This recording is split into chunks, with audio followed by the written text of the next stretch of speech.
Shrimati Lali Vincent, ഈ പ്രസ്താവനയെ എങ്ങനെയാണ് കോൺഗ്രസ് കാണുന്നത് എന്നതാണ് ആര്യാടൻ അതിന് മറുപടി പറഞ്ഞു കഴിഞ്ഞു. കോൺഗ്രസ് ജയിച്ചിടത്തെല്ലാം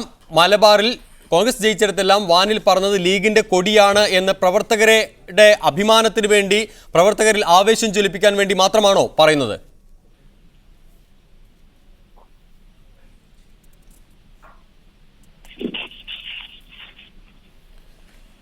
ശ്രീമതി ലാലി വിൻസെന്റ്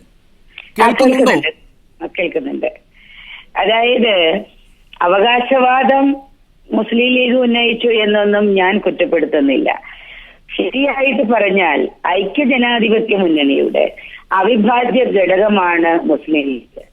കേരളത്തിന്റെ വടക്കൻ ജില്ലകളിൽ കോൺഗ്രസിന്റെ സ്ഥാനാർത്ഥികളെ വിജയിപ്പിക്കാൻ മുസ്ലിം ലീഗ് നൽകിയിട്ടുള്ള സേവനത്തെ വളരെ നന്ദിയോടെയും ബഹുമാനത്തോടെയും മാത്രമേ കോൺഗ്രസ് നോക്കിക്കണ്ടിട്ടുള്ളൂ. ശ്രീമതി ലാലി വിൻസെന്റ്, ഈ പറഞ്ഞതിന്റെ അർത്ഥം സംസ്ഥാനത്ത് ഒരു UDF സ്ഥാനാർത്ഥിയുടെ വിജയം നിശ്ചയിക്കുന്നത് ലീഗാണ് എന്നാണോ? അങ്ങനെയാണ് KPA മജീദ് പറഞ്ഞത്? അല്ല, അങ്ങനെ ഒരു അവകാശവാദം അദ്ദേഹത്തിന് ഉണ്ടായോ എന്ന് എനിക്ക് സംശയമുണ്ട്. ഞാൻ പറഞ്ഞു വരുന്നത്, കേരളത്തിന്റെ വടക്കുള്ള 2-3 ജില്ലകളിൽ മുസ്ലിം ലീഗ് കോൺഗ്രസിന്റെ സ്ഥാനാർത്ഥികളെ വിജയിക്കാൻ സഹായിച്ചു എന്ന് പറഞ്ഞാൽ അവിടം കൊണ്ട് മുസ്ലിം ലീഗിന്റെ പ്രവർത്തനങ്ങൾ തീരുകയാണോ? എറണാകുളം പോലെയുള്ള ജില്ലകളിലും മറ്റു പല ജില്ലകളിലും മുസ്ലിം ലീഗിന്റെ സ്ഥാനാർത്ഥികളെ വിജയിപ്പിക്കുന്നത് കോൺഗ്രസ് ആണ് എന്നൊരു അവകാശവാദം കോൺഗ്രസ് പറഞ്ഞാൽ എങ്ങനെയുണ്ടാകും? മാത്രമല്ലല്ലോ, പഞ്ചായത്തുകൾ, ത്രിതല പഞ്ചായത്തുകൾ, അസംബ്ലി, പാർലമെന്റ് മുതലായ എല്ലാ ഭരണ സ്ഥാപനങ്ങളിലും വിജയിച്ചു വരുന്ന മുസ്ലിം ലീഗിന്റെ സ്ഥാനാർത്ഥികൾ കേരളത്തിന്റെ അങ്ങേയറ്റം മുതൽ ഇങ്ങേയറ്റം വരെ മുസ്ലിം ലീഗിന്റെ മാത്രം ഇടുക്കുകൊണ്ടല്ലല്ലോ വിജയിച്ചു വരുന്നത്. ഐക്യജനാധിപത്യ മുന്നണിയിൽ ഐക്യത്തിനാണ് പ്രാധാന്യം. ഇന്ത്യ മഹാരാജ്യത്ത് പടർന്ന് പന്തലിച്ച് കിടക്കുന്ന കോൺഗ്രസ് പാർട്ടി എന്ന വടവൃക്ഷത്തിന്റെ തണലിൽ നിൽക്കുന്ന മുസ്ലിം ലീഗ് കോൺഗ്രസിനെ കൊണ്ട് പ്രയോജനങ്ങൾ ഉണ്ടാക്കുകയും കോൺഗ്രസിന്റെ സ്ഥാനാർത്ഥികളെ വിജയിക്കാൻ വേണ്ടി സഹായിക്കുകയും ചെയ്തിട്ടുണ്ട്. ഒപ്പം തന്നെ മുസ്ലിം ലീഗിന് വേണ്ട പിന്തുണയും സഹായ സഹകരണങ്ങളും അവർക്ക് വേണ്ട അംഗീകാരവും കോൺഗ്രസ് പാർട്ടിയും നൽകിയിട്ടുണ്ട്. ഭരണ സംവിധാനത്തിൽ പ്രധാനമായ വകുപ്പുകൾ മുസ്ലിം ലീഗിന് നൽകിക്കൊണ്ട് കോൺഗ്രസ് നൽകിയ അംഗീകാരത്തെ മുസ്ലിം ലീഗ് മറക്കാൻ പാടില്ല. ഒപ്പം തന്നെ മുസ്ലിം ലീഗ് കോൺഗ്രസിന്റെ എല്ലാ പ്രതിസന്ധി ഘട്ടങ്ങളിലും കോൺഗ്രസിനോടൊപ്പം നിന്നുകൊണ്ട് നൽകിയ സേവനത്തെയും കോൺഗ്രസ് പാർട്ടി ബഹുമാനത്തോടെയും നന്ദിയോടെയും പറഞ്ഞതിനൊക്കെ അർത്ഥം, ശ്രീമതി ലാലി വിൻസെന്റ്, ഈ പറഞ്ഞതിന്റെ ഒക്കെ അർത്ഥം അത്തരം ഐക്യത്തിന്റെ ദിനങ്ങൾ ലീഗ് മറന്നുവെന്നും ഈ പറഞ്ഞത് അനുചിതമായി പോയി എന്നുമാണോ? KPA മജീദ് ഒരല്പം തീവ്രവാദത്തോടെ സംസാരിക്കുന്നത് പലപ്പോഴും ഞാൻ കേട്ടിട്ടുണ്ട്. അത് അദ്ദേഹത്തിന് പാർട്ടിയോടുള്ള കൂറുകൊണ്ടും ജനങ്ങളുടെ മുമ്പിൽ കാര്യങ്ങൾ പറയുമ്പോൾ കുറെ കൂടി ആവേശഭരിതനായി പറയുന്നത് കൊണ്ടുമാണെന്ന് ഞാൻ അങ്ങ് വിശ്വസിക്കുകയാണ്. അദ്ദേഹത്തിന് മുസ്ലിം ലീഗ് കേരളം ഒന്നാകെ പടർന്ന് പന്തലിച്ച് കേരളം ഭരിക്കുന്ന ഒരു കാലഘട്ടം ഉണ്ടാകുമെന്ന ഒരു വൈൽഡ് ഡ്രീം അല്ലെങ്കിൽ ഒരു വിദൂരമായ ഒരു സ്വപ്നം മനസ്സിൽ കിടപ്പുണ്ടോ എന്നൊന്നും എനിക്കറിയില്ല. ഒന്നെനിക്കറിയാം, കോൺഗ്രസിന്റെ കൂടെ വടക്കന്റെ തണലിൽ മുസ്ലിം ലീഗ് നിൽക്കുന്ന കാലത്തോളം മുസ്ലിം ലീഗിന് സംരക്ഷണവും അംഗീകാരവുമുണ്ട്. മടങ്ങി വരാം. ശ്രീ എൻ ശംസുദ്ദീൻ, വ്യക്തമായല്ലോ, മുന്നണി മര്യാദയ്ക്ക് അനുസരിച്ച് പറയാവുന്നതാണ് ഈ ലാലി വിൻസെന്റിന്റെ ഈ പറച്ചിൽ. അത് വളരെ വ്യക്തവുമാണ്. താങ്കൾക്കും വ്യക്തമായി കാണും എന്താണ് ലാലി വിൻസെന്റ് ഉദ്ദേശിച്ചതെന്ന്. അല്ല, ലാലി വിൻസെന്റ് പറഞ്ഞതിൽ ചില പോരായ്മകളുണ്ട്. പക്ഷെ ഞാനതൊരു പരസ്യ സംവാദത്തിലേക്ക് വരുന്നില്ല. എന്നിരുന്നാലും അവരും പറഞ്ഞു ഒരു മുന്നണി സംവിധാനത്തിന്റെ ഭാഗമായി അങ്ങോട്ടും ഇങ്ങോട്ടും ഒക്കെ സഹായിക്കേണ്ടി വരും. ഈ പ്രസംഗങ്ങളെ നിങ്ങൾ അങ്ങനെ വളച്ചൊടിക്കേണ്ട ഒരു കാര്യമില്ല. ലീഗ് പ്രവർത്തകന്മാരുടെ കൺവെൻഷൻ വിളിച്ചിട്ട് ബന്ധപ്പെട്ട പാർലമെന്റ് മണ്ഡലങ്ങളിലാണ് സംസാരിക്കുന്നത്. കഴിഞ്ഞ തവണ നമ്മളാണ് അത്യധ്വാനം ചെയ്തത്, നമ്മൾ വിജയിപ്പിച്ചിട്ടുണ്ട്, ഇത്തവണയും അത് വേണം. അങ്ങനെയുള്ള കഴിഞ്ഞ ആ വളരെ വലിയ വിജയത്തിൻ്റെ ഓർമ്മകൾ പ്രവർത്തകന്മാർക്ക് നൽകുകയാണ്. പ്രവർത്തകരോട് അതേ ദൗത്യം ഇത്തവണയും നമ്മൾ ഏറ്റെടുക്കണം. നമ്മൾ UDFന്റെ അവിഭാജ്യ ഘടകമാണ്. എന്ന് പ്രസംഗിക്കുമ്പോൾ അത് ലീഗ് ഇതിന്റെ ക്രെഡിറ്റ് മുഴുവനും അവകാശപ്പെട്ടു എന്ന് പറഞ്ഞ് അതിനെ വക്രീകരിച്ച് കാണിക്കുന്നത് ശരിയല്ല. അങ്ങനെ രണ്ട് വാക്കുകളുടെ കാര്യത്തിൽ താങ്കളോട് എനിക്ക് വിയോജിപ്പുണ്ട്. ഒന്ന്, താങ്കൾ പറഞ്ഞു വാർത്ത വളച്ചൊടിക്കുകയാണെന്ന്. രണ്ട്, താങ്കൾ പറഞ്ഞു വക്രീകരിച്ച് കാണിക്കുകയാണെന്ന്. ദയവായി താങ്കൾ ഈ രണ്ട് പദങ്ങൾ പിൻവലിക്കാൻ തയ്യാറാകണം ഈ ചർച്ചയിൽ. കാരണം താങ്കളുടെ പ്രസ്ഥാനത്തിന്റെ നേതാക്കൾ നൽകിയ സൗണ്ട് ബൈറ്റ് കാണിച്ചുകൊണ്ടാണ് ഈ ചർച്ചയിലേക്ക് നമ്മൾ പ്രവേശിക്കുന്നത്. ശ്രീ എൻ ഷംസുദ്ദീൻ.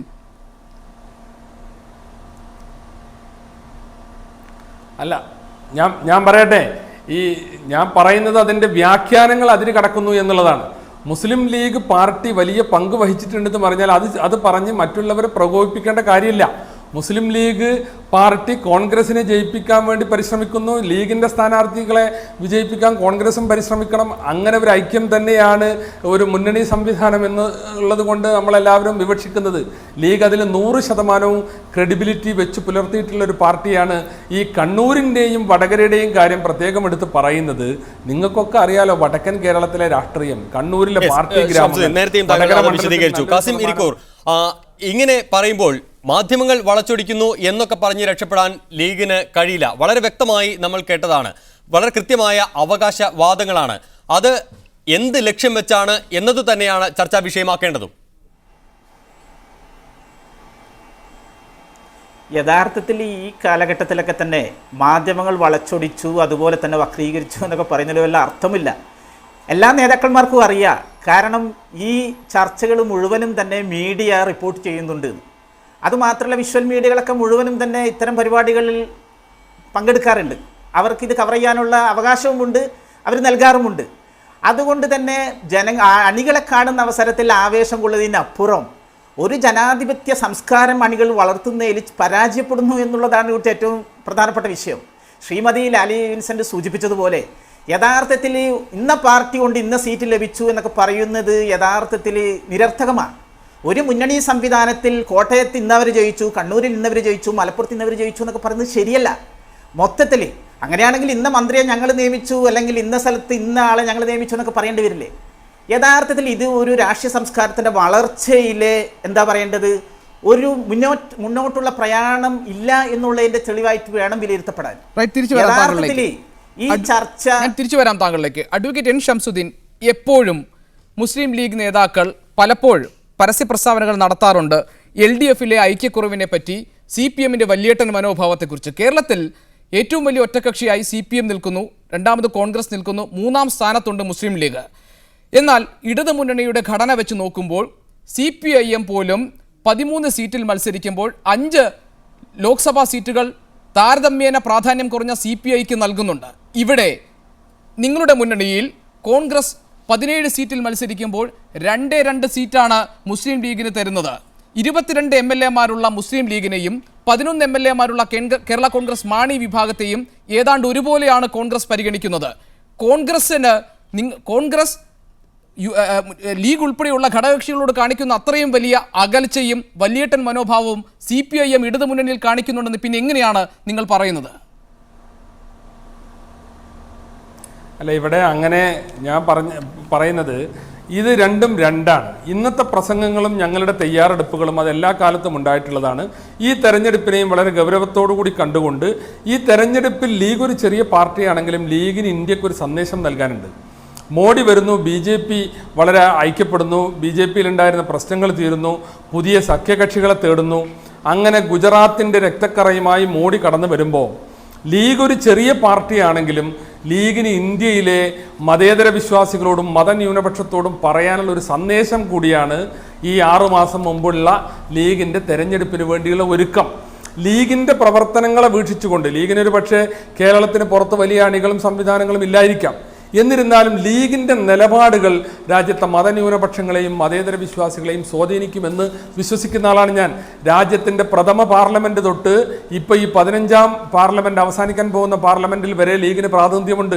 കഴിഞ്ഞ 2 ഭരണ സംവിധാനങ്ങളിൽ ഞങ്ങൾക്ക് മന്ത്രിയുണ്ട്. അപ്പം ഞങ്ങൾ ഇങ്ങനെ ഒരു മതന്യൂനപക്ഷ മതേതര രാഷ്ട്രീയ പ്രസ്ഥാനം കേരളത്തിൽ പ്രവർത്തിക്കുന്നത് ഇന്ത്യ കാണുന്നുണ്ട്. അതുകൊണ്ട് തന്നെ ഞങ്ങളുടെ നിലപാടുകൾ ഇന്ത്യയിലെ മറ്റ് ജനസമൂഹങ്ങളിൽ സ്വാധീനം ചെലുത്തും. അതുകൊണ്ട് തന്നെ ഈ തെരഞ്ഞെടുപ്പ് പ്രവർത്തനം കൊണ്ട് ഞങ്ങൾ ഉദ്ദേശിക്കുന്ന ഒന്നതാണ്, ഇതിൽ നിന്നുണ്ടാകുന്ന ഒരു മെസ്സേജ് ഇന്ത്യയിലെ മതന്യൂനപക്ഷങ്ങൾക്കും മതേതര വിശ്വാസികൾക്കിടയിലേക്കും പോകണം. അതോടൊപ്പം തന്നെ ഞങ്ങളുടെ പാർട്ടി സംവിധാനത്തെ കരുപ്പിടിപ്പിക്കാനും കെട്ടുറപ്പ് ഉണ്ടാക്കാനും ചെയ്യുന്നു. പത്തനംതിട്ടയിലും ഇടുക്കിയിലും കോട്ടയത്തിലും ഇതുപോലെ കൺവെൻഷൻ നടത്തി ലീഗ് പ്രവർത്തകർ 10 വോട്ട് ചേർത്താൽ അതിന്റെ പ്രയോജനം UDF സ്ഥാനാർത്ഥിക്കാണ്. അപ്പൊ ഇങ്ങനെ ഒരു കൺവെൻഷൻ താങ്കളിലേക്ക് മടങ്ങി വരാം. ശ്രീമതി ലാലി വിൻസെന്റ്, മൂന്നാമതൊരു സീറ്റ്, ലോക്സഭാ സീറ്റ് ലീഗ് ആവശ്യപ്പെടും എന്ന് പൊതുവെ ഒരു സംസാരമുണ്ടായിരുന്നു. അത്തരം ചില സമ്മർദ്ദങ്ങൾ നടത്തുന്നു എന്ന സൂചനകളും ഉണ്ടായിരുന്നു. അതിന്റെ ഭാഗമായി ഇതിനെ കാണുന്നവരുണ്ട്. മറിച്ച് മൂന്നാമത് ഒരു സീറ്റ് എന്നതിലപ്പുറം മറ്റു ചില സമ്മർദ്ദ തന്ത്രങ്ങളായി ഇതിനെ വ്യാഖ്യാനിക്കുന്നവരും ഉണ്ട്. സമ്മർദ്ദം എല്ലാവരുടെ ഭാഗത്തു നിന്നുമുണ്ട്. കോൺഗ്രസ് പാർട്ടിക്ക് എല്ലാ ഘടകകക്ഷികളുടെ ഭാഗത്തു നിന്നും സമ്മർദ്ദമുണ്ട്.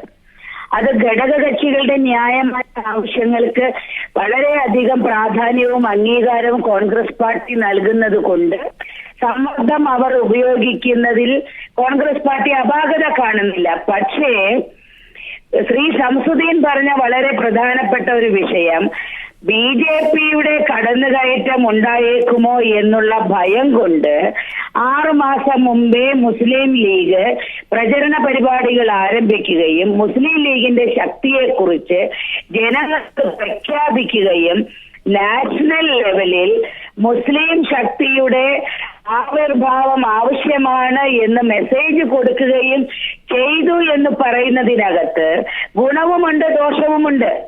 BJPയുടെ ഭരണത്തിന് ഇന്ത്യയിലെ ജനങ്ങൾ അംഗീകാരം കൊടുക്കുകയോ സ്വീകരിക്കുകയോ ചെയ്യാതിരിക്കാനുള്ള കരുതൽ നടപടികൾ ചെയ്യാൻ ഇന്ത്യയിലുള്ള മതേതര രാഷ്ട്രീയ പാർട്ടികൾ പ്രതിജ്ഞാബദ്ധരാണ്.